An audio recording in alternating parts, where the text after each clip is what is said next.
প্রধানমন্ত্রী হিসেবে তারেক রহমানের সাথে ভারতের যে রাষ্ট্রদূত রয়েছেন তার হাই কমিশনারের প্রথম বৈঠক এইটা বলা যায় আনুষ্ঠানিকভাবে।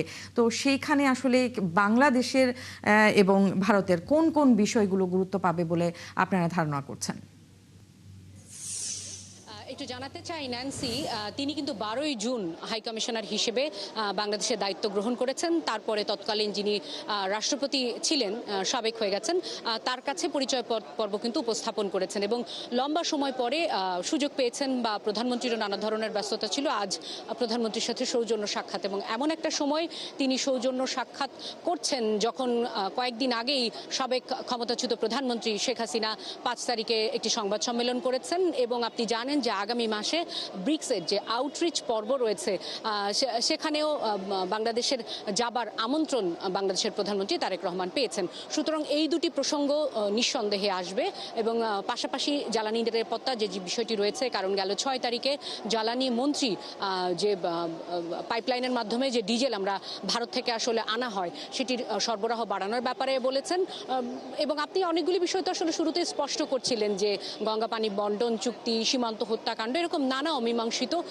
বিষয় আসলে এখানে আসবে এবং খুব স্বভাবতই বলা যায় যে 2024-এর 5 আগস্ট পরবর্তী প্রতিবেশী দেশ ভারতের সাথে অন্তর্বর্তী সরকারের সময় সম্পর্কের যে খানিকটা টানাপোড়েন শুরু হয়েছিল, এই সরকার নির্বাচিত হওয়ার পরে সেটা খানিকটা সুরাহার পথে গেছে এবং যেহেতু নির্বাচিত সরকার, জনগণের ভোটে নির্বাচিত সরকার, এই সরকার কিন্তু আমরা দেখেছি যে প্রতিবেশীর সাথে আত্মমর্যাদার সম্পূর্ণভাবেই নিজেদের অনেক বিষয় আসলে উপস্থাপন করেছে। আজ প্রধানমন্ত্রীর সাথে এই বৈঠকটি শুরু হয়েছে 11টা নাগাদ।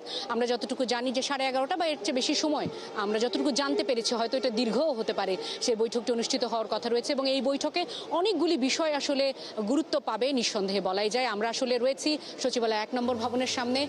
যদি এখান দিয়ে বের হওয়ার সময় অনেকেই আসলে কথা বলে থাকেন, তিনি যদি কথা বলেন গণমাধ্যমের সাথে, সেটি গণমাধ্যম কর্মী হিসেবে আমরা তুলে ধরবো। এর পাশাপাশি আপনি যেটা বলছিলেন যে বাংলাদেশের পক্ষ থেকেও কিন্তু এক ধরনের বক্তব্য বা সংবাদ সম্মেলন করার কথা রয়েছে, যে বাংলাদেশ আসলে কতটা আলোচনায় এগিয়ে থাকলো সেটি জানার জন্য নিঃসন্দেহে আসলে অপেক্ষা করতে হবে। হ্যাঁ, নিশ্চয়ই শারমিনীরা, আপনার কাছ থেকে যখন আনুষ্ঠানিক ব্রিফিং হবে তারপর নিশ্চয়ই আমরা সেটার বিস্তারিত জানতে পারবো। আপনাকে ধন্যবাদ।